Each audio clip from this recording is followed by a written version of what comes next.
sustainable relationships. It is about win-win, but I think also it can be about effective enforcement. Thank you very much, Tosu. You know, recently in Tokyo, we had an advanced training course, and incidentally, during that course, it was stated very clearly by a representative of BAT that this was in fact the result they had. Now, I didn't want to advance this from the podium, but I do appreciate that you picked up on this. Thanks. There's a gentleman up there. Yes. Okay, online? Yeah, thank you. Alan Weimer, Heidelberger Druckmaschine in Germany. And talking about corporate responsibility and nurturing the respect for IP, I came to the conclusion through listening to the discussion that we're talking about building respect for IP also means building respect for the IP owner, i.e. brand owners.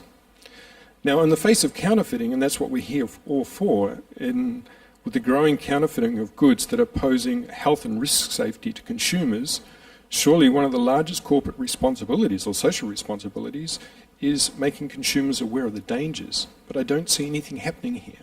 Why?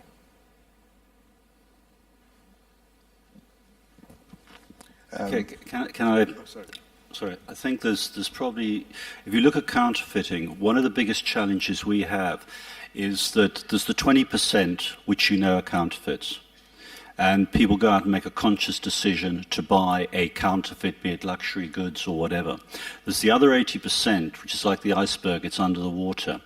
And those are the products the consumer doesn't know they're buying a counterfeit. Mothers don't go and buy counterfeit malaria tablets for their children, or counterfeit tea bags, or whatever it is. And the biggest challenge we have in talking to consumers is explaining that the products which they thought were genuine aren't, and the differential. It's very, very hard. That's why we tackle it with the government level. But it's one of the big things that people will say, well, everyone knows they're counterfeits. The problem is the vast majority of counterfeits, the consumer using them doesn't know they're using counterfeits. I'm happy you raised that question because in our country, indeed, later this year, we're going to be bringing new protection for consumer rights that will include issues to educate on people as to the dangers of counterfeit items and the high-quality items, because we work together with our Bureau of Standards, and we will be listing those items which reach minimum standards and those which fall below them, and identify by name those which, maintain those standards and which do not. So I think that will help in a large part the public education in terms of quality. And as you said, it really is an iceberg. A lot of people consume without having an idea where it comes from. And that's why name identification is critically important. And the contract of confidence, is it? I think that is critically important. As you grow your market share, you build your reputation so that people will look out for that. Together, working with government and with your people, we'll be able to deal with that effectively over the longer term, though. So this is an issue that I've often wondered about as well, why more attention isn't in public education, consumer education on the dangers.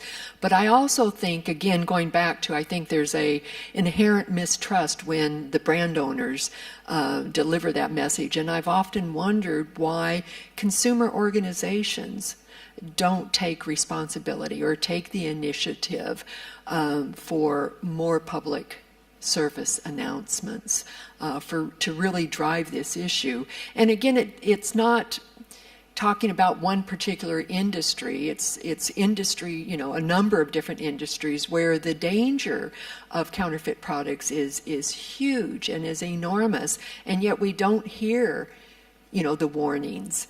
And as Nick said, in so many markets, consumers, there's so many instances and examples that you can think of where a consumer would never, ever knowingly buy a product that would harm themselves or their family. You know that. So why isn't more education and more attention being focused on protecting the consumer? And again, I think there's a number of organizations that really have failed the consumer. And I don't think it's necessarily, again, the brand owners the brand owners, I don't think, are the most effective communicators. Am I right, Lucy, to say I think consumer watchdog seems to have just died a natural death? I don't seem to see them very active anymore. There used to be a lot of consumer organizations, but now they're kind of like a very silent voice. Am I right? That's my assessment. The good news is the internet, because as you know, a problem anywhere is immediately known everywhere with, you know, greater use of internet and the young people getting more involved. Indeed, in one of the election promises of my government was to give a computer to every child reaching school age. Our intent in that was not just to make them computer savvy, but to connect that child and the entire family and the community with the world. As we appreciate, and I repeat this point, that it is now a global village. And therefore, products and product reviews. Indeed, whenever I have to purchase anything, I go first to the net to see what others say about it. So as we move more and more into that, it'll be self-policing by the people themselves. We have 5 minutes. I don't know if there's anyone from the floor. I don't know, the Minister of Deputy Minister of Legal Affairs from Zambia Trade was here yesterday, and she talked about how overwhelmed they are, much as they try. As they close shop here, another one mushroom somewhere, and governments just get too overwhelmed and they need help from the IP holders. Is she here? Yeah, Yes, Minister. I'm up here. Thank you. I think we seem to take a lot for granted. I'm hearing the minister from, that's Mauritius, where is that? From Trinidad and Tobago, yeah. Yes, it's one thing to talk about the internet being available, but internet can be available and it will be in class, okay? It's in a learning environment. In most of our developing countries, that is where it stops. And these will not go with them in the villages. I don't know whether you have villages in Trinidad and Tobago.